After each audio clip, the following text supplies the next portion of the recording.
시청자 여러분 안녕하십니까? 배워야 산다 시간입니다.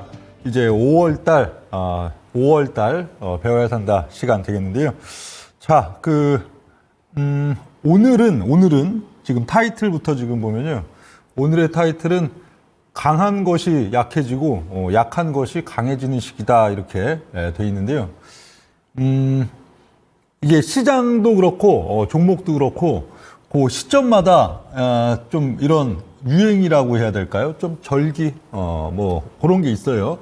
그러니까 흔히 보면 강한 게 훨씬 강할 때가 있죠. 주식도 같은 종목이 훨씬 더 강해지고 약한 종목은 한없이 더 약해지고 그런 또 시장 장세가 또 있고 또 어떤 시점은 오히려 모멘텀도 많고 상대적으로 또 뭔가 시장에서 부각받고 각광받는 면들도 많아갖고 주가가 그래도 상당히 탄력 있게 강한 종목은 희한하게 힘을 또 못 쓰고 또 그동안 굉장히 오랜 시간 막 한 6개월, 1년, 2년, 3년 이러고선 주가가 그렇게 눈에 띄지 않게 계속 좀 조정을 받던 종목이 또 강해지고 이런 시점들이 있는데 현재 시점들 특히 4월 한 마지막 주 여기부터는 지금 강한 것이 약해지고 약한 것이 강해지는 시기인데 이게 단순히 우리나라 어떤 섹터 종목들 만의 문제가 아니고 지금 글로벌 전체적인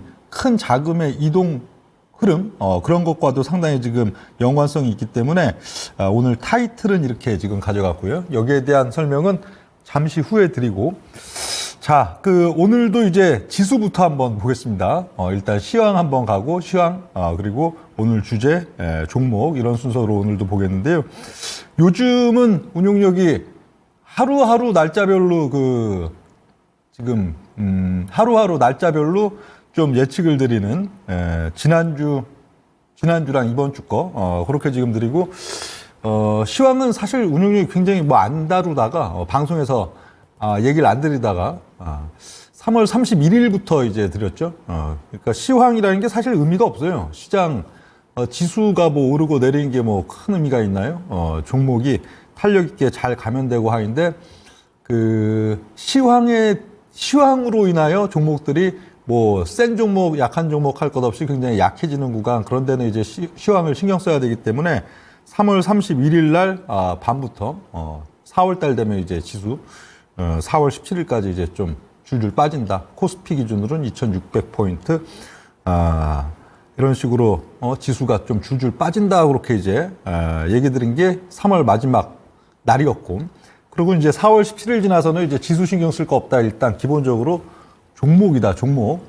지수는 등락 구간들 오르고 내리고 해도 종목들이 힘을 쭉쭉 또 뻗어나가는 대형주들이 나타나는 게 4월 17일 이후다 해가지고 1타자로 조선 3사, 삼성중공업, HD, 현대중공업, 그리고 하나오션, 그리고 유한양행 이렇게 이제 시작으로 계속 종목들을 대형주들 여러분들께 계속 더 빠질 거 있으면 더 빠진다. 이 종목은 이제 강하게 치고 올라간다. 그걸 이제 잡아드리고 있는 시점들인데 지난주부터는 지지난주 방송부터는 이걸 일자별로도 이제 시황을 좀 다뤄드리는데 아직은 시황에 굉장히 관심이 있는 시점들이기 때문에 이러다가도 이제 시황 아예 안 드리는 때도 있어요. 그럴 때는 그냥 지수 꾸준히 올라가는 시점이구나 그렇게 지금 보시면 되는데 아직은 그런 시점은 아니니까 일단 간단히 뭐 지난주 거 이제 리뷰해보고 이번 주 거 리뷰해보고 이제 다음 주에 대한 이제 또 하루하루 시황 체크 한번 또 드려보겠는데요. 지난주는 되게 좀 하루하루의 지표 발표 그리고 하루하루의 실적 발표까지도 다 이거는 급등 요인이다. 이거는 발표가 된 즉시에 급등이 나온다. 이거는 발표가 된 즉시에 급락이 나온다. 그런 것까지도 짚어드렸었는데 지난주는 그렇게 안 드렸죠. 지난주는 하루하루에 그게 막 그렇게 우리나라 증시에 지지난주 같으면은 하루하루의 어떤 이제 미국 시장 급등급락이 한국 시장에 그대로 투영되기 때문에 하루하루를 드리지만 이번 주는 하루하루가 중요한 건 아니고 딱 하루 그냥 그래서 지난주는 조금 더 명료하게 날짜별로 그걸 드렸었는데 지지난주 거부터 한 번씩 보겠습니다. 지지난주는 뭐 제조업 구매 관리 지수, 뭐 서비스 구매 관리 지수, GDP 이런 것까지도 하나씩 다 예측을 드렸죠. 뭐 테슬라 그리고 뭐 메타 그 각 날짜별로 이제 마이크로소프트, 알파벳까지도 다 그걸 이제 하나씩 이걸 다 디테일하게 드렸던 게 이제 지지난주 방송이었고, 그래도 그 내용들이 상당히 뭐 또 뭐 쉬운 분석들은 아니어도 그래도 거진 딱 두 개가 중립 정도 된 거 빼고는 그래도 여러분들께 하루하루 걸 잘 짚어드렸던 게 이제 지지난주 방송 내용이었고요. 지나간 거니까 뭐 다 읊어드리지 않습니다. 그리고 이제 지난주부터가 조금 더 뭐랄까요, 더 명료하게 이렇게 드렸죠. 지난주부터는 이렇게 드렸어요. 월화수목 금에 대해서 하루하루에 대해서 약한 날 강한 날, 약한 날 강한 날 해갖고 월화수목금을 양양약 강약으로 본다. 양양약 강약. 월요일 빠지고 화요일 빠지고 나스닥 지수예요. 왜 수요일 날 노동절 쉬는 날인데 있느냐? 여기 위에 써 있었죠, 지난주도. 나스닥 지수. 월화수목금에 있어서 양양약 강약으로 본다 그렇게 했었고, 그리고 그 다음 주, 지난주 기준으로 다다음 주니까 이제 돌아오는 세 주 있어서는 강강강 약강, 딱 반대로 강강강 약강 그렇게 지금 본다 그랬는데요. 지난주는 굳이 뭐 지표화 실적 하루하루가 우리나라 시장이 미국에 완전 연동되는 날들은 아니기 때문에, 아닐 걸로 보기 때문에 굳이 하루하루씩 저걸 뭘 짚어드리진 않는다. 지난주는 딱 이제 금리 결정, 운용력의 금리 결정 시점까지는 지수가 어떻게 돼야 된다고요? 양양약, 월화수가 굉장히 약해진다, 나스닥이. 그 이유는 그죠? 6월달 운용력이 봤을 땐 현재 이젠 더 내려갔죠. 이제는 오히려 25%에서 12.5%에서 그 이하로 굉장히 6월달 금리 인하할 확률에 있어갖고 이제 뉴욕의 어떤 전망치가 지금은 이제 12.5% 미만으로도 내려갔는데, 운용력이 봤을 때는 6월달 FOMC에서 금리 인하를 할 걸로 보인다. 첫 번째 금리 인하를 할 걸로 보인다. 그렇기 때문에 직전 달인 5월달, 이번 달에 이제 금리 결정 FOMC 기자회견에 있어서는 상당히 부정적인 뉘앙스, 매파적인 뉘앙스가 나올 것이고, 매파적인 뉘앙스보다 더 중요한 거는 금리 결정 이전 시점에 증시를 월화수 내리 좀 빼는 양상 나스닥에 있어서 나타날 것이다. 그런 얘기를 지난주 방송 때 드렸었는데, 그 FOMC 기자회견 같은 경우에는 두 가지를 다 던져줬죠. 처음에 이제 기자회견 3시 30분 시작된 직후에는 막 급반등을 했었어요. 지수가 나스닥 지수가 한 200포인트 급반등한 이유는 파월 의장이 금리 인상에 대해서는 아주 조심스럽게 접근할 것이다. 그러니까 지금은 이제 막 금리 인하 지난달까지만 하더라도 지지난달이죠. 3월달까지만 하더라도 이게 금리 인하가 당연히 기정사실인데 올해 뭐 3번 할 거냐 안 할 거냐 그런 걸 따지던 시점이 지지난달이고, 4월달 이제 급락이 나오고 나니까 금리 인상론까지도 나오고 연내 금리 인하가 없을 가능성도 높다. 막 그런 뭐 얘기들도 막 하고 그런 시점들인데, 그쵸, 금리 인상에 대해서는 상당히 신중하게 접근하겠다. 반면에 또 이제 금리 인하 관련해서도 좀 까다로운 조건을 제시했죠. 금리 인하 하려면은 두 가지, 고용지표, 그리고 물가 두 가지에 있어서 아주 뚜렷한 개선 신호가 있지 않으면은 금리 인하도 어렵다. 그러니까 이게 사실 금리 인하에 대한 어떤 기대감이 있어갖고는 굉장히 좀 사람들을 기대하지 않게 하는 그런 멘트들이 있었는데, 결론적으로는 어떻게 됐을까요? 지난주 운용력은 양양약 강약으로 봤었는데,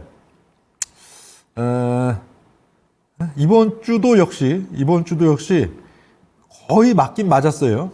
거의 맞긴 맞았어요. 월화수목금 양양약 강약인데, 봉은 뭐 100점인데 봉은 100점이에요. 봉은 음봉이죠. 월요일 날 음봉, 화요일 날 음봉, 수요일 날 음봉, 그리고 목요일 날 어젯밤 같으면 이제 양봉해갖고 운용력이 지난주에 예측드린 대로 양양약 강. 근데 오늘 밤은 약이라고 했죠. 이건 아직 오늘 밤 나스닥은 시작을 안 했으니까. 양양약 강하고 사실 네 개가 봉으로만 보면은 다 맞았는데 수치로 보면은 월요일 거 하나는 안 맞았어요. 월요일 게 시가가 갭이 떠서 시작했다가 이제 이렇게 내려오는 기조, 좀 약한 기조. 그래서 봉은 파란색이라 양양약 같은데 수치는 어떻든 0.35% 플러스였으니까 강보합. 그러니까 이건 안 맞은 거고. 화요일과 수요일은 다 맞았죠. 화요일 날 이제 급락, 그리고 수요일 날도 역시 또 FOMC 회견 거기서 반등을 강하게 주는 척하다가 도로 또 이제 빠지는 급락세 그러고 끝났는데, 그리고 목요일은 운용력이 이번 주 중에 유일하게 강하다. 목요일은 양양약 강약의 강이다. 그렇게 지난주에 드렸는데 역시 목요일 날은 1.5% 급등세. 그리고 장 끝나고 시간에서도 또 뭐 애플 실적 발표 중에 실적은 별로 뭐 좋게 안 나왔어도 또 배당을 크게 늘린다 하면서 또 나스닥 선물도 많이 또 올라가 있는 그런 지금 시점들 되고요. 근데 운용력의 지난주 예측으로는 양양약 강약이니까 오늘 밤은 또 나스닥이 다시 좀 빠진다. 운용력의 예측으로는 그렇게 지금 볼 수가 있겠는데 현재 요렇고요. 그러면 또 이제 여러분들께서 궁금해하시는, 근데 지난주는 그 다음 주치 양양약 강약 이후에 새로 돌아오는 주 것까지도 다 얘기를 드려놨어 갖고 운용력이 양양약 강약의 이번 주가 지나면 다음 주는 이제 미국이 좀 강한 기조, 강강강 약강이랬지 하고 요거까지는 기억이 나실 건데 약간 수정은 있어요. 약간 수정. 약간 수정은 요거예요. 약간 수정은 운용력이 지난주에 봤을 때는 차차주의 지수 흐름을 강강강 약강으로 봤는데 오늘 또 자세히 좀 들여다보니까 조금 더 자세히 들여다보니까 화요일 날은 강이 아니고 중립 정도, 그러니까 강보합 약보합 정도, 그 정도 나올 걸로 보여요. 운용력이 봤을 때 월요일은, 오늘 밤 금요일은 약이죠. 월요일은 월요일은 좀 강한 기조 나오고, 화요일은 조금 뭐 약보합, 강보합, 그 정도 이제 중립 정도, 그 정도가 나오고, 다시 수요일 날 또 강세 흐름 나오고, 반면에 이번 주와 반대로 다음 주는 목요일 날 약세 흐름 나오고, 그리고 금요일 날 다시 강세 흐름. 그러니까 미국 지수 있어서는 상당히 다음 주 흐름 강하게 전개될 걸로 보여지는 이런 날인데, 다음 주도 한번 또 이번 주처럼 또 잘 맞나? 한번 흥미롭게, 저도 흥미로워요. 저도 예측 분석을 해놓고 하루하루 결과치들이 굉장히 흥미로운데 보시면 되겠고, 근데 또 그런 게 있어요. 우리나라 지수는 다음 주 미국 시장이 사실상 하루 빼고 다 오르는 강한 기조니까 우리나라 지수가 엄청 강할까 하는 또 생각 드시겠지만, 운용력이 봤을 때 다음 주 우리나라 시장은 지수가 엄청 강하진 않을 걸로 보여요. 기조 자체는 굉장히 그래도 다음 주 좀 강한 기조가 나오는데, 지수의 어떤 폭 자체가 막 펑펑 30포인트, 50포인트씩 팡팡 하면서 지수대를 막 이제 고점을 다시 타진하러 가는 그런 양상이 나오기는 좀 어려울 수 있는 게, 공교롭게도 지금 5월달 첫째 주, 둘째 주가, 우리나라가 계속 휴일이 껴있죠, 휴일. 그러니까, 그쵸, 휴일이 껴있어요. 지난주 같은 경우에는 근로자의 날, 노동절 휴일이 수요일 날 껴있었고, 이번 이제 돌아오는 주는 월요일 날, 어린이날에 대한 이제 대체 휴일이고 휴일이 껴있는데, 이번 주에 미국에 비해서, 미국의 양양약 강약에 비해서 한국은 상대적으로 좀 강한 느낌이 더 강했죠. 강한 느낌이 주중 흐름에서는 더 강했어요. 주중 흐름에서는 이게 수요일 날, 양양약 강약 중에서도 클라이막스라고 볼 수 있는 화요일 날 밤이 반영되는 이제 수요일 날이 우리가 휴장이다 보니까 사실 좀 얻어 맞을 날을 잘 피했죠. 근로자의 날 덕분에 잘 피했어요. 그러고는 이제 뭐 수요일 밤은 오히려 장세가 좀 반등 기조, 강한 반등 기조도 나오다가 이제 도로 다시 빠지는 그런 양상 정도라, 목요일 날 우리 시장에 뭐 그렇게 뭐 치명적으로 어떤 상황들이 나오지 않았고요. 반면에 주중 흐름이 너무 강하다 보니까 양약약, 강약 중에서 강에 해당하는 어젯밤 이제 뉴욕 증시 급등이 나와도 우리는 어떻게 돼요 또? 그렇죠. 시가갭 조금 떴다가 장중 흐름이 이제 줄줄줄 빠지는 이런 양상들이 나온 게 이번 주였는데 다음 주는 미국은 기조가 하루 빼고 다 강한 느낌, 강한 기조 그렇게 가 있는데 한국의 지수 양상에 있어서는 이번 주가 상대적으로 양약약 강약, 나스닥 중심값이 많이 빠지는 가운데서 강했기 때문에 다음 주는 나스닥 중심값이 강하게 반등하는 기조 속에서 한국이 좀 덜 오르는, 지수는 덜 오르는 그런 양상. 그리고 좀 이따가 삼성전자 수정본 운용력이 지난달 초에 삼성전자 뭐 이제 그림 그려드렸던 거에 대한 또 수정본이 있는데 그걸 보시면 종목 장세는 아주 탄력적으로 나타나도 삼성전자가 좀 계속 지수는 묶어두는 양상이 되기 때문에 지수 탄력은 상대적으로 좀 약할 수도 있겠다. 약하다는 게 빠진다는 게 아니고 지수의 탄력이 미국의 강한 느낌에 비해서는 상대적으로 좀 약하게 느껴지는 그 정도가 될 수 있는 게 이제 다음 주다 그렇게 보시면 되겠고요.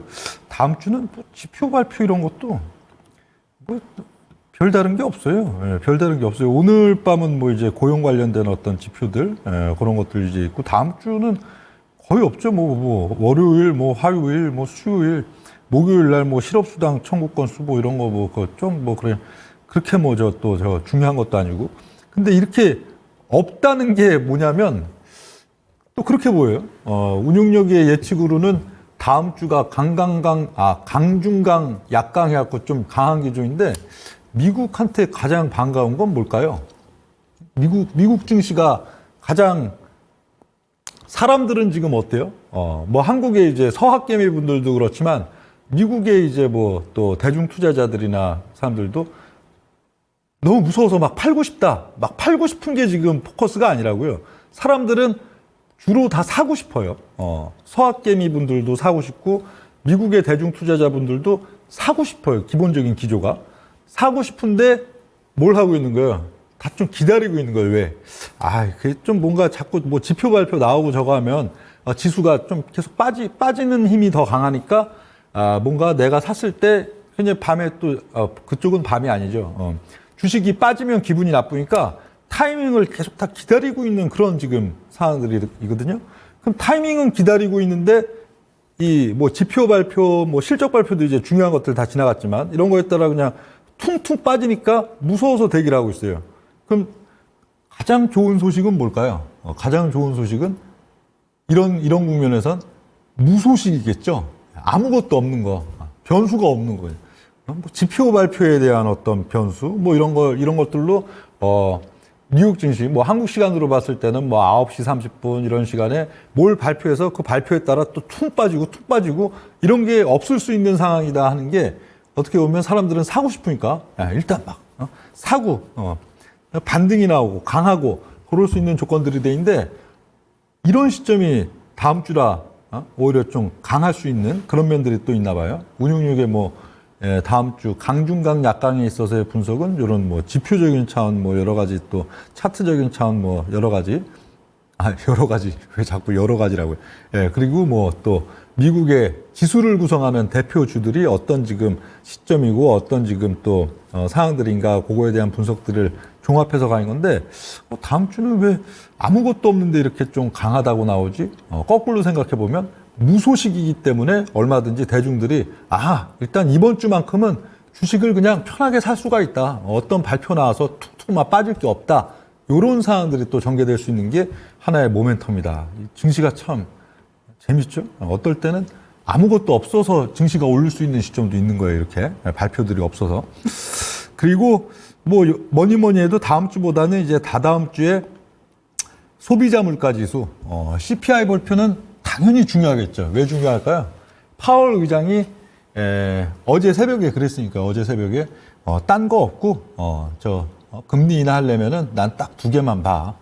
그렇죠? CPI 의미 있게 어떤 수치 나오냐, 고용지표 또 뭔가 불안한 어떤 금리 인하를 안 했을 때는 고용에 있어서도 상당히 심각한 문제가 유발될 수 있을 만한 어떤 신호 두 가지를 얘기했기 때문에 당연히 소비자 물가 지수는 중요한 날인데 여기에 대한 이제 또 이 소비자 물가 지수 발표하면 급락 나오냐 급등 나오냐 하는 그런 내용들은 다음 주에 가서 보죠. 이번 주는 지난주는 돌아오는 주와 그 다음 주까지도 예측을 드렸는데 이번 주는 아직 그 다음 주는 다음 주에 가서 봐도 될 것 같아요.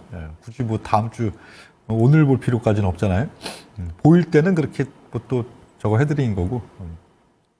자, 그리고 현재 시장에 이제 오늘 주제 내용들, 시황은 여기까지, 다음 주는 강중강 약강이다, 거기까지 이제 됐고, 오늘 주제였던 그 강한 것이 약해지고 약한 것이 강해지는 시기, 그게 미시적으로 우리나라의 어떤 지금 현상과, 이게 왜 그런가 좀 광의의 부분, 거기까지 한 번씩 이제 가보면요.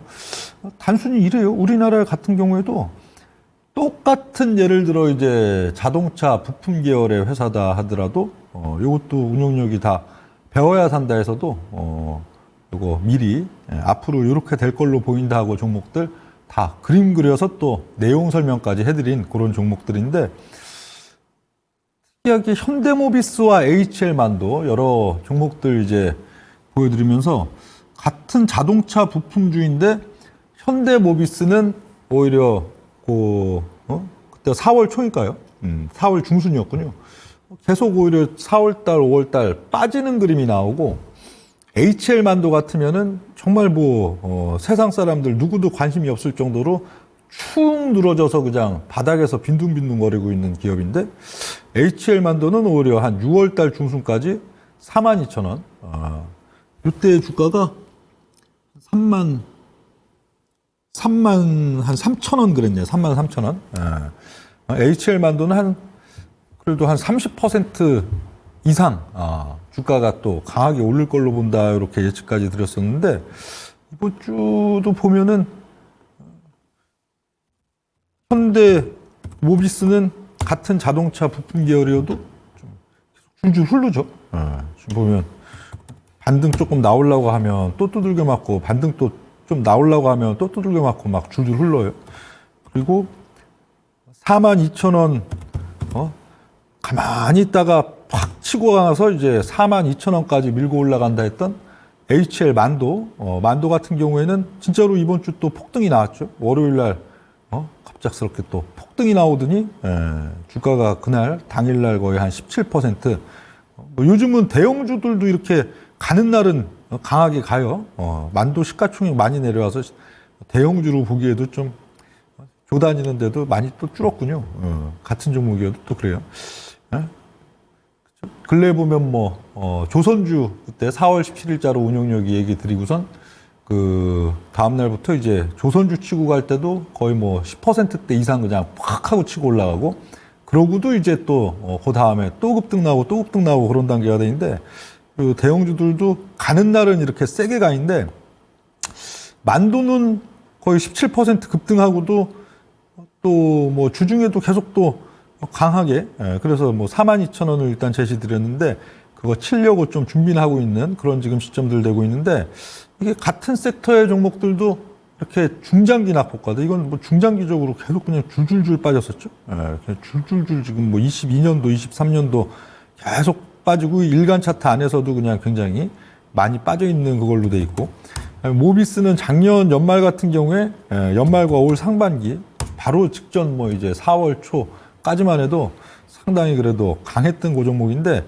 이런 특징들이 나온다고요. 지금 우리 증시 각 섹터에 있어서도 마찬가지예요. 똑같은 섹터여도 굉장히 그동안 3, 4개월 혹은 좀 더 긴 시점들 굉장히 6개월, 1년 하고선 굉장히 강했던 기업들은 그렇게 호재, 긍정적인 어떤 뉴스가 나와도 힘을 못 쓰고 오히려 급락이 툭툭 나오고 또 굉장히 오래 그냥 주봉, 월봉 이런 데에서도 그냥 좀 빠진 그런 종목들은 별거 그렇게 대단한 재료도 아닌데 어떻게 보면 그냥 애널리스트 리포트에 항상 나오는 그런 내용, 그 정도 갖고도 그냥 주가가 또 팡팡 치고 올라가는 그런 양상들이 나오는데 심지어는 또 LG 이노텍도 그렇죠. LG 이노텍도 운용력이 여러분들 그림 그려드릴 때는 이게 설마 21만 1,000원 갈까 싶을 정도로 굉장히 취약하고 약한 거의 작년도 여름부터 초여름부터 맨날 주가가 빠지기만 한 그 종목. 근데 여기에 대해서 운용력은 21만 1,000원까지는 실적 발표 이제 직전 거기서 이제 급등이 나온다. 반면에 실적 발표 끝나면 5월 하순까지 질질질 또 흘러내린다 이렇게 드렸는데 흘러내리질 않아요. 급등 나오고 그래서 운용력이 21만 1,000원에서는 오히려 이제 이익 실현을 해야 된다. 단기적으로 그래도 시가총액이 작지 않은 LG노텍이 단기적으로 한 12% 이상 급등세가 그날 하루만 해도 12% 이상 올랐었죠. 급등이 나왔기 때문에 애시당초 봤던 21만 1,000원 근처에선 팔아야 된다 그렇게 봤는데 오히려 더 뭐 이번 주에도 또 계속 올라가고 지금 거의 한 20% 이상 지금 주가가 그 시점 운용력이 보여드렸던 시점 대비 막 올라가는 그런 양상들 나오는데 이것도 지금 거의 2022년도 3월달 22년 3월달이니까 벌써 한 2년 전이죠. 2년 전부터 이제 줄줄줄 주간 차트 월간 차트 보면은 계속 빠지기만 하고 반등 나오면 또 빠지고 반등 나오면 또 빠지고 굉장히 약했던 종목이에요. 굉장히 약했던 종목들은 이렇게 시세가 뜨겁고 또 한번 좀 움직였다면은 그냥 뭐 기본 대형주 시가총액 큰 종목들도 20% 이상씩 그냥 쭉쭉 그냥 치고 가는 그런 양상들이 나오는데 이 근원이 지금 뭘까? 지금 기류 자체가 사실 어떻게 보면은 근래 그쵸? 요 얘기 먼저 하고요. 예. 지금 거기에 대한 근원이 뭘까? 이렇게 보면은 이게 사실 또 글로벌 지금 전체적인 자금 흐름의 트렌드예요. 현재 자금 흐름의 트렌드 큰 맥락상으로 보면은 아시아권이 있어서 가장 대표적으로 지금 두드러지는 게 니케이는 3월달 말 이후에 줄줄줄줄 맨날 빠져요. 물론 뭐 미국 나스닥도 빠지고 하니까 뭐 빠진 것도 있지만 줄줄줄줄 오히려 작년도 봄 이후에 보면은 미국이 약해도 작년 뭐 가을이나 이럴 때도 미국이 약해도 그다지 그렇게 주가가 빠지려는 힘이 없었던 니케이는 줄줄줄줄줄 흐르고 반면에 이제 중하권 지수들 중하권은 뭐 아주 난리가 났었죠. 중하권은 너무너무 많이 빠져갖고 심지어 우리나라 같은 경우에도 ELS 관련해서 홍콩 ELS 관련해서 막 이제 어떤 또 문제 그런 것들도 상당히 나타날 정도로 어마어마하게 빠진 게 또 이제 중하권 지수인데 중하권은 요즘 보면은 이제 또 주가가 방방 날라요. 거의 홍콩 H 지수를 보면은 최근 10거래일 단 하루도 쉬지 않고 그냥 매일 그냥 막 상승급등을 이어가는 이런 양상들이 나오는데 요게 어떤 얘기냐면은 지금 그쵸 강한 건 어느 거예요. 그쵸 니케이가 강한 거예요. 니케이 강한 거에서 약한 걸로 그러니까 글로벌 지금 뉴욕의 어떤 월가에 아시아권 자금들이 있어도 비싼 거 지금 싫어. 니케이 많이 올라왔잖아. 반등했잖아. 그 아주 옛날이지만 거의 한 40년 전 옛날이지만 그때 이제 낙폭에 대한 고점 넘겼잖아. 근데 이제 니케이 같은 경우에 쌌을 때는 싼 매력이 있었는데 이제 반등하고 올라오고 나니까 싼 매력 이외에 이제 싼 매력도 떨어졌고요. 주가가 올랐으니까. 그렇다고 어떤 성장성과 강력한 뭐가 있느냐. 그것도 아니잖아요. 그러니까 뭔가 비싼 게 싫다는 거예요. 그리고 그걸 팔아갖고 또 얼루 가는 거예요. 그렇죠? 이런 그냥 중장기 낙폭까지 계속 지금 빠지고 해서 앞으로 좀 이게 어떻게 될지는 잘 모르긴 하겠는데 그렇죠? 중화권 중국의 이제 부동산 문제, 또 중국의 어떤 또 이런 대출 관련된 문제 이런 것들도 지금 몇 달 사이에 해소될 리는 없잖아요, 갑자기. 근데 정책적으로 이렇게 좀 증시 자체도 굉장히 좀 선진국 이런 미국이나 유럽 기준 그런 데 가급적 맞춰가겠다. 그리고 어떤 경기 부양책 돈도 엄청나게 풀어서 부양 효과를 가져가겠다. 일종의 그쪽도 이제 밸류업 프로그램, 밸류업 기업들에 있어서 어떤 가치를 좀 투명하게 만들고 또 성장 동력 가져가는 그런 부분들에 있어서 상당히 뭔가 푸시업을 하겠다 등등 하니까 일단 싸니까 손해볼 일은 없겠지. 그리고 어떤 사람들이 좀 긍정적으로 호전될 경우에는 또 많이 빠져 있으니까 오를 것들이 상당히 많으니까요. 뉴욕의 이제 월가의 투자자들도 비싼 걸 팔아가지고 싼 걸 사는. 그러니까 그야말로 지금 시장 트렌드 자체가 전체적으로 이런 양상들이 상당히 나타나고 있는 현재 시점인데 이게 뭐 니케이 같은 경우도 그렇고 또 지금 중국도 그렇고 월가의 어떤 멘트 하나 그게 사실 동력을 크게 가져가요. 지금 보면은 사실 이게 뭐 뉴욕의 펀드 매니저들 또 아시아권에 또 이런 뭐 한국, 일본 또 뭐 중화권 뭐 등등 유럽도 마찬가지 펀드 매니저들이 기러기 때처럼 지금 계속 움직이고 있는 그런 경향들이 있는데 니케이는 언제부터 이렇게 세졌나요? 니케이는 사실상 세진 게 작년 봄이었어요. 작년 봄. 작년 한 3, 4월 달 그때부터 이제 세졌는데 세진 이유가 뭐였나요? 그때 주가가 지금 막 올라오고 나니까 무슨 뭐 아베 때부터의 어떤 뭐 밸류업 프로그램 뭐 이런 것들에 대해서 뭐 이제 뭐 긍정적인 부각이 되고 뭐 그랬다 하고선 그냥 기사는 내인데 실질적으로 니케이가 오르기 시작한 거는 워런 버핏이었죠. 워런 버핏 회장이 작년도 봄에 이제 니케이 사야 된다. 일본 사야 된다. 일본 주식을 사다 마야 된다 한 그때부터 사실 계속 올라온 거예요. 그거는 워런 버핏 회장이 그 얘기를 하니까 또 월가에 많은 이제 아시안권 어떤 자금 또 글로벌 선진국 자금 그런 데 있어가지고도 일본에 대한 비중도 뭐 버핏이 그런 얘기를 하는 걸 보면 뭐가 있겠지.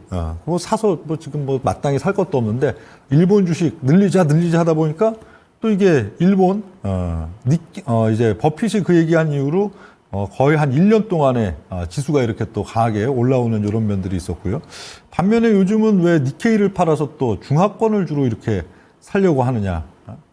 요즘은 뭐예요? 요즘은 골드만삭스와 이제 또 한 군데가 어디였죠? 갑자기 그 한 군데 금융사가 생각이 안 나네요. 골드만삭스와 또 한 군데 이제 대형 금융사 거기서 이제 중국 중하권 지수 뭐 홍콩 H 관련해서도 지수가 단기적으로 중국이 이제 지지난주에 정책 발표들을 좀 많이 했었죠. 지지난주에 이제 일종의 밸류업 프로그램 비슷한 그런 이제 발표 그리고 또 이제 어젠가는 이제 뭐 3중전에도 이제 개최하겠다. 뭔가 계속 지금 뭐 어떤 개혁과 어떤 노력들을 하겠다는 발표들을 막 하는데 그런 와중에 골드만삭스가 지난주인가요? 지지난주에 중국 증시가 앞으로 그런 이제 발표한 내용대로 어느 정도 좀 진행이 되면은 주가가 한 40% 정도는 상승할 여력이 충분히 있다. 그거 하니까 그때부터 이제 외국계 자금들이 불이 난 거죠, 갑자기 이제. 많이 오른 니케이를 그냥 계속 팔아갖고, 이제, 오히려 중국, 중하권, 이제 항생, 홍콩, H 이런 쪽들을 이제 막 사는 그 흐름들이 나타나니까 조정 없이 또 이쪽은 막 올라가는 그런 양상들인데 지금의 포커싱은 여기 있는 거예요. 그래서 오늘의 제목이 강한 것이 약해지고 약한 것이 강해지는 시기다 하는 게 지금 주식 종목들이 있어서도 주로 보면 같은 섹터도 그래요. 같은 sek터도 좀 약한 쪽, 약하게 지금 좀 시세 흐름들이 전개된 쪽들은 상당히 또 모양이 탄력 있게 다음 주 흐름에서도 좀 더 센 어떤 그림들을 가져가고 있고 반면에 좀 강하게 작용했던 종목들은 상대적으로 좀 취약한 그런 느낌들을 주는데 이 종목들 하나씩 또 이제 보면서 설명드리면은 이런 거예요. 예를 들어 같은 섹터 아까 그 뭐 현대모비스와 만도 그렇게 지금 설명을 드렸었는데 이런 유형들이 근육력은 요즘 눈에 많이 들어와요. 이런 유형들. 그러니까 기존 지금 같은 이제 뭐 밸류업 주여도 기존 이제 작년도 연말과 올 연초 같은 경우에 보면은 주로 뭐 삼성생명, 삼성화재 뭐 필두로 해갖고 좀 등치가 큰 것들 등치가 크다기보다 그 이쪽 시장 생보, 손보 이런 쪽 시장에서 점유율이 높고 메이저인 기업들 그런 것들이 훨씬 더 셌단 말이에요. 주가 흐름들이 삼성 화재, 뭐 삼성생명 이런 것들은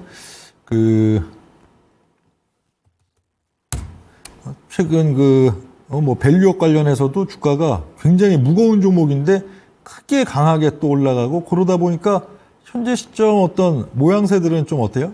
뭔가 여러분들이 그냥 쓱 보기에도 주가가 좀 강하게 여기서 막, 더 뭐, 앞으로, 시장이 이제 또 굉장히 지수가 오르는 그 국면 속에서 강한 느낌보다는 뭔가 답답하고 무겁고 막 그런 느낌들이 굉장히 또 크죠? 삼성화재, 삼성생명, 이런 것들은 뭔가 무겁고 답답한 느낌? 반등 나오면 또 이렇게 막 얻어맞으려는 힘이 강해지고 막 저거 아닌데, 오히려 밸류업 중에서도 작년도 연말과 올 연초 오면서 처음에 그 밸류업주 뭐 관련해 갖고 이제 뭐 리포트도 나오고 막 유행 타고 할 때 처음에는 오르는 것 같다가 도로 그걸 이제 다 그 뭐 1월달, 2월달 흐름에서도 도로 줄줄줄 흐르고 같은 섹터여도 어떤 거는 세워놓고 더 강해지고 어떤 거는 줄줄줄 흐르고 돼 있는데 줄줄줄 흐른 것들은 거꾸로 어떠냐면 현재 시점 보면은 그 상당히 산뜻하고 타이트한 느낌들이 있어요. 주가가 오히려 증시 이제 다음 주, 다다음 주 국면들이 있어서도 지수가 이제 조금씩 점진적으로 올라가는 그 국면에서 밸류업주들 중에서도 또 이제 또 강한 어떤 흐름들이 나타날 것이고 뭐 저거 할 거 아니에요? 근데 밸류업이 가도 직전에 굉장히 강하고 어떤 시세 흐름들 조금 높은 위치에서 있는 종목들은 그다지 그렇게 주가가 그냥 뭐 빠지지만 않으면 그래도 다행이다 싶을 정도로 좀 약할 거를 모양들을 가져가고 오히려 이런 것들은 작년도 가을에 한번 시세 좀 줬다가 거의 한 4개월, 5개월 이상 또 이제 조금 이제 조정기 있게 이렇게 좀 하향을 하다가 또 연초에 한번 퍽 하고 강하게 치고 올라갔다가 그러고는 도로 다 빠졌죠. 2월달, 3월달, 4월달, 5월달 해갖고 도로 다 빠졌어요. 문용님이 봤을 때는 오히려 다음 주, 다다음 주 흐름들이 있어서도 이렇게 밸류업 안에서도 도로 다 빠져서 밸류업 중에서 오히려 좀 약한 걸로 보이는. 근데 밸류업이라는 그 자체가 또 그래요. 밸류업이라는 게 최고의 매력은 뭘까요? 밸류업 기업의 또 최고의 매력은 싼 게 당연히 최고의 매력이니까 주가가 오르면 오를수록 상대적인 매력도 또 떨어질 거 아니에요? 밸류업 자체가 기본적으로 뭐 자산주 장세 이런 거나 뭐 옛날에 마찬가지 그런 성격이니까요. 뭐 그런데 그래서 같은 지금 섹터 종목들이 있어서도 오히려 좀 약한 거 그동안 좀 약했던 거는 상당히 지금 또 매력 있게 활용할 가치가 있는 그런 면들도 상당히 보이고요.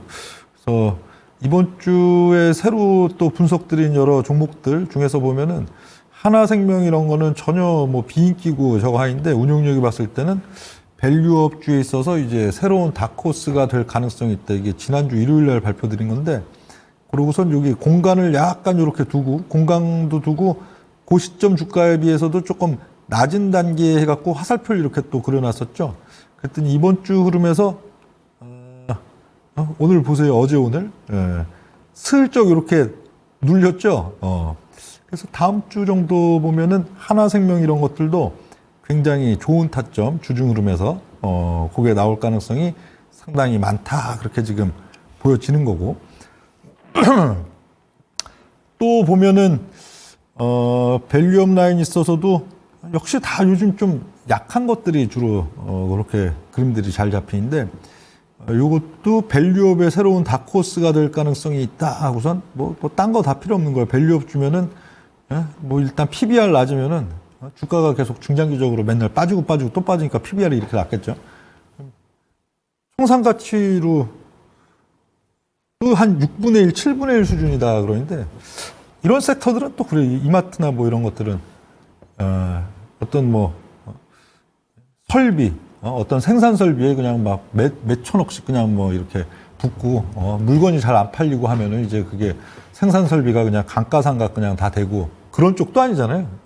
뭐 그냥 사실 뭐 자산이라고 보면은 다 그냥 땅이랑 건물, 뭐 토지 그런 것들이고 뭐 그 창고형 매장 그 안에 글쎄요 그렇게 뭐 설비 투자가 많이 들어갈 게 또 얼마나 있을까 싶기도 하고 물건도 뭐 재고 안 팔리면은 그게 이마트의 재고가 아니고 또 그 만든 회사에서 이제 도로 다 가져가는 거고 그러니까 이런 것들은 따로 특별한 재료 별 필요가 없죠. 약간만 뭐 그냥 뭐 회사에서 좀 우리도 뭐 밸류업 관련의 어떤 뭐 부분 아니면 배당 관련된 어떤 된 부분 약간만 좀 뭐 변화하려는 어떤 멘트가 나가든 그런 거 갖고도 주가가 쉽게 올릴 수 있는 구간들 그렇게 돼 있는데 966은 이런 이마트 이런 것들도 올 연초죠. 올 연초에 보면은 밸류업 관련주 해갖고 주가가 1월 달에 한번 방 뜬 적이 있고요. 낙폭 속에서 6만 한 5천 원대 주가에서 한 8만 원대 중반 한번 방 떴다가 이제 줄줄줄 흘렀잖아요. 지금 보면은 거의 한 2달 좀 넘게 주가가 오히려 그 낙폭 반등이 나온 시발점보다도 더 줄줄줄 흘렀어요. 그러면서 최근에 보면 이제 4월 달 여기 이제 뭐 조정장세 속에서도 계속 여기 밑에서 좀 물량 받는 그런 모습들 나오는데 그런 건 굉장히 좀 좋은 시그널이다. 이건 뭐 중장기 턴어라운딩을 해서 이마트가 막 다시 대세 상승을 간다 그런 게 아니고 단기적인 어떤 포인트들 5월 달의 지금 뭐 초순 중순을 넘어가는 어떤 시점들이 있어서 여기에서 요긴하게 활용할 어떤 그런 면들에서는 상당히 또 가치가 있다 그렇게 지금 보여지는 거고요. 심지어는 이런 것들도 그러니까 주로 이게 요즘은 아예 이제 이 여름장 5월달 이제 5월이죠. 5월달 6월달 이제 여름장 여기서 사상 최고가 신고가를 아주 강력하게 넘기면서 어떤 대장주의 역할 7월달 8월달 9월달 가서 보면은 또 신고가를 사상 최고가를 치고 넘어가는 대장주의 역할을 할 그럴 종목들 외에는 전반적으로 봤을 때는 좀 가급적 약하고 중장기 흐름에서 또 약하고 이게 또 그거랑도 연관이 있는 거예요. 최근 보면은 뭐 이번 주도 보면 우리 그동안 정말 지금까지는 중국자만 붙어 있으면은 마이너스 요인이었죠. 무조건 벌써 한 2년이 뭐예요. 거의 한 2015년도 이후에 8년 9년 가까이 중국 관련주다, 중국 관련 소비주다, 중국 관련 하여간 중국자만 붙어 있으면은 회사 이름에 붙어 있는 게 아니고 그 기업의 어떤 내용과 연관성 그리고 우리 투자자들의 어떤 분류군에 있어서 중국과의 어떤 관련도만 있다면은 무조건 마이너스 요인들이었는데 그러니까 어떻게 해요? 그 중국 관련된 어떤 매출, 중국 관련된 또 어떤 그 이 매출이나 여러 가지 영향이 큰 회사들은 계속 빠졌을 수밖에 없어요. 지금 몇 년 동안 그냥 계속 주가가 맨날 빠졌는데 요즘은 또 뭐예요? 중국자가 들어가면은 이게 주가가 빠지는 부정적 요인이 아니고 긍정 요인이 갑자기 돼버리니까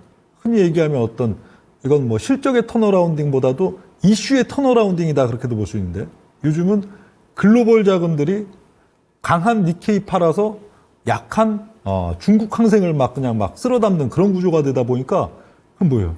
중국 관련이면 지금 이 기업들도 마찬가지죠.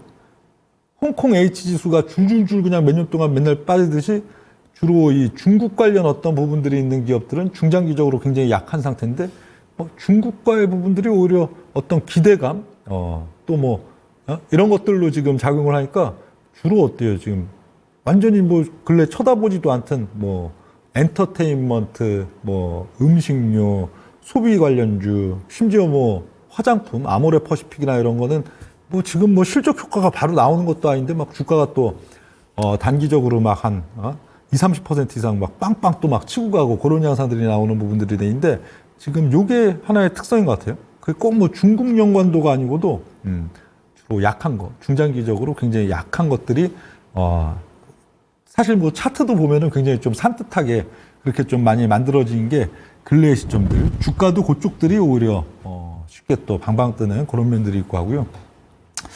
이건 중국 관련이라기보다는 이것도 굉장히 좀 혐오도가 높은 그런 어떻든 우리 주식 투자자 입장에서 보면은 GS건설 하면은 어떤 과거 10년 전에 10년 더 됐죠. 한 2010년대 초반 하면은 GS건설 하면 어떤 이미지 하면 주가도 그래도 잘 가고 굉장히 또 이제 국내 건설뿐만 아니고 또 해외 플랜트 이런 데 있어서도 굉장히 나라에 도움이 많이 되는 긍정의 이미지가 굉장히 많던 기업이죠. 근데 10년대 후반부 2020년대 이렇게 넘어오면서는 부정의 이미지가 훨씬 강한 기업이에요. 물론 현대 산업개발이 훨씬 더 사고를 자주 치고 또 인명사고도 많이 나고 했지만 현대 산업개발, GS건설 이러면은 뭔가 좀 사고 치고 뭔가 어떤 뭐 특히 뭐 아파트나 이런 데 있어서도 근래 뭐 부실 시공 이런 거 관련해서 뉴스를 자꾸 많이 보고 막 하니까 부정의 이미지가 많은데 그러다 보니까 주가는 어떻게 돼요? 계속 빠지고 중장기 지금 보면은 빠지고 그런 지금 시점들이 된단 말이에요. GS건설의 주간 차트 이렇게 보면은 뭐 빠지고 또 빠지고죠. 지금 이게 2022년부터 주간 차트를 봐도 거의 한 5만 원에서 15,000원대 이러고 3분의 1 토막하고선 줄줄줄 계속 빠지는 그런 면들이고 월봉 차트 이런 데 가서 보면은 2007, 8년도뿐만 아니고 2011년, 12년 거기 필두로도 그냥 뭐 줄줄줄 계속 빠진 거예요. 18년에 한번 잠깐 반등 나왔다가 도로 빠지고 코로나 이후 유동성 정세 때 잠깐 반등 나왔다가 또 줄줄 빠지고 요런 유형들. 그럼 이건 뭐예요? 이걸 GS건설을 예를 들어 뭐 한 2년 전에 사서 들고 있다. GS건설을 뭐 저 옛날에 뭐 한 15년 전에 사갖고 들고 있다. 이런 분들은 이걸 완전 죽을 맛일 거 아니에요? 주가가 막 10분의 1 토막이라고서 막 지금 빠져있는 그런 시점들이니까. 근데 또 이런 게 오히려 요즘은 이렇게 이 차트도 어떻게 보면은 상당히 좀 산뜻해져 있고 주식도 상당히 뭐 밸류업이라는 게 뭐가 있는 뭐 밸류업이라는 건 앞으로 이렇게 개선할게 학교로 치면 나머지 공부 그런 개념이 되겠죠. 그러니까 이 밸류업이라는 것 자체가 너는 왜 이렇게 주가가 안 좋니? 그렇죠? 주가를 좋게 할 수 있는 여러 가지 방법들에 대해서 고민을 해봐. 뭐 배당을 많이 주든지 실적을 많이 올리든지 뭐 하여간 어떤 뭐 기업의 어떤 이미지를 제고하든지 그런 부분들이라 보니까 어찌 보면은 굉장히 좀 추상적인 부분들이에요. 추상적인. 그럼 절대적으로 추상적인 게 아니고 객관화되고 그런 부분들은 뭐겠어요? 그치 이거죠. 뭐 결국은 뭐 PBR이죠. PER도 사실 어떻게 보면 큰 의미가 없죠. 근데 이왕이면 뭐 PER이 높으면 좋긴 좋은데 이익도 많은데 이 PBR이 낮다 하면 좋은데 그러니까 이런 유형들이 지금 굉장히 오히려 주가에 있어서는 쉽게 또 오를 수가 있고 또 어떤 시점 시장이 강한 게 강해지고 약한 거는 계속 또 약해지는 그 구간에서는 야 싸다고 PBR이 0.3이라고 아니 PBR이 0.3이라고 사면은 PBR이 이제 0.2가 되면서 이제 30%가 빠지고 0.15가 되면서 반토막이 나인 게 그런 또 시점의 시장이고요. 강한 게 더 강해지고 약한 게 더 약해질 때는 절대 이런 걸 건드려서는 안 돼. 이러고 막 누워있는 주식, 이러고 지하실을 뚫고 가는 주식을 건드려서는 안 되고 반면에 지금은 전 세계적인 트렌드 자체가 글로벌 자금의 트렌드 자체가 강한 거 싫어. 지금 약한 거. 누가 더 약하고 약한 가운데서 가능성이 있고 약한 가운데서 그냥 그 기업이 그 나라가 갖고 있는 기본적인 가치 대비로 누가 더 싼가. 거기에 돈이 몰리는 시점들이기 때문에 오히려 이런 것들이 더 탄력도 좋고 투자하기도 또 좋아지는 그런 시점들 된다 하는 그런 내용들이고요. 그러니까 뭐 GS건설은 밸류업 뭐 새로운 다크호스가 될 가능성이 있다 하고 현대산업도 갔는데 현대산업은 혐오도로 치면은 대중 일반적인 뭐 언론상에 나온 그동안에 뭐 어떤 뭐 뉴스들 사건 사고 보면은 더 심한데도 불구하고 그래도 꽤 지금 밸류업 관련해 갖고 꽤 올랐어요. 한 작년 가을 정도부터 해갖고 주가가 거의 꾸준히 마치 이것만 보면 무슨 대장주인 거 아니 뭐 이렇게 굉장히 우량주인 것처럼 막 보이는 그런 차트인데 사실 뭐 또 주간 월간 차트 이런 데 가서 보면은 그동안 또 뭐 빠지고 낙폭 속에서 돌아 나오는 그러니까 밸류업의 특이한 점이에요. 밸류업의 특이한 점은 상당히 일반적인 대중 투자자들의 그동안 6개월 동안, 1년 동안, 2년 동안, 3년 동안 어떤 뉴스들과 그 기업을 둘러싼 어떤 또 분석 자료들 등등해서 부정적 해갖고 부정적인 인식이 강하면 강할수록 오히려 메리트가 더 크게 나오는 게 또 밸류업의 굉장히 좀 그런 특징들이 되어 있고요. 그리고 이번 주 지금 또 아까 삼성전자도 한번 보여드렸죠. 삼성전자 이전 버전 그 이후에 새로 업그레이드한 내용들 있었고 이걸 보면은 운용력이 지금 봤을 때는 이전 버전은 뭐였어요? 직전 버전은 요 7만 요거였죠. 여기 요 라인 때였나요? 7만 갑자기 생각이 안 나네. 요 라인 땐가 여기서 이렇게 빠져서 이렇게 올라온다가 3월 31일자 운용력의 예측 버전이었고 여기로 도로 이렇게 빠지는 것까지는 똑같이 됐고요. 빠진 것까지 똑같이 됐고 빠진 다음에 운용력이 브리핑을 방송에서 드렸었죠.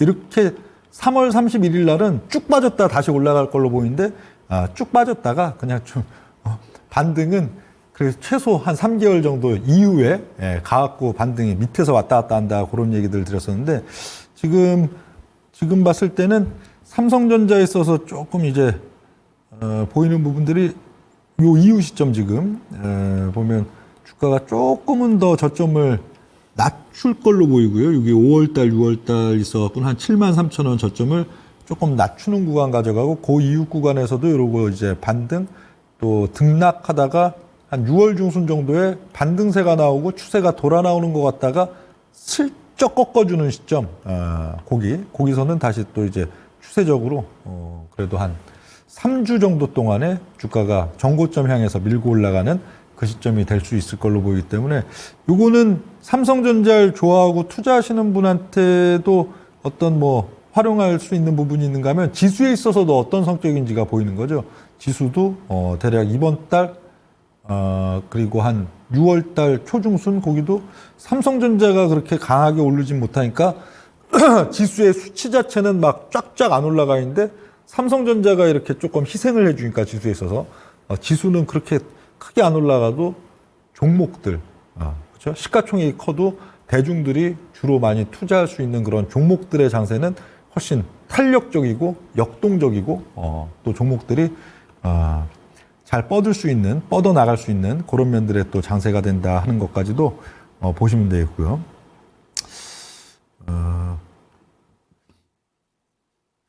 또 보면은 삼성, 여기 중기적으로 이제 상당히 굉장히 그동안 한 2년 가까이, 1년 이상 주가가 계속 내리막이었던 종목들 중에서 중기 사이클이 좀 전환될 걸로 보이는 기업이 삼성 엔지니어링, 이름을 삼성 E&A로 바꾼 삼성 엔지니어링 같은 경우에도 코로나 유동성 장세, 거기서는 좀 세게 올라왔었죠. 20년 3월에서 21년도 5월까지는 상당히 그래도 주가 탄력 있게 올라갔다가 거의 한 2년 가까이 멈췄었고, 그러다가 22년도 연말에서 23년도 초, 그래서 뭐 빈살만 뭐 등등 어떤 뭐 또 중동 플랜트 뭐 기대감 해갖고 올라갔다가 그러고는 곤두박질 쳤던 게 이제 작년도 하반기였고, 그러고는 지금 한 6개월, 7개월 가까이 계속 이렇게 등락거리고 있는데 운용력이 봤을 때는 여기 한 5, 6월 국면 여기로부터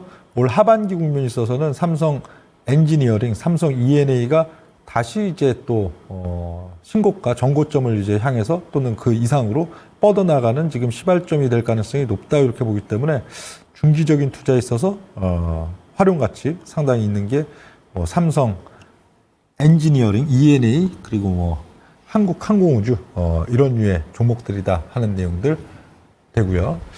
그러니까 오늘은 가급적 같은 섹터에 있어서도 좀 낮은 것들이 모양새죠. 예를 들어 증권 같은 경우도 밸류업 해갖고 한 3월 달 정도까지 좀 강했었다가 그리고 뭐 지금 계속 4월 달 막 조정세 이러고 있는데 예를 들면 키움증권이 가장 대장주고 주가가 높은 회사죠. 밸류업 때도 가장 많이 올랐었고 그럼 예를 들어 또 저쪽 한국투자증권이나 이런 것들은 별로 또 낮아요. 근데 현재 시점 운용력이 딱 판단해서 이렇게 분석을 보면은 오히려 낮은 한국투자증권 이런 것들은 굉장히 시그널이 좋게 나오고 키움은 상대적으로 둔탁하게 나오는 이런 부분들.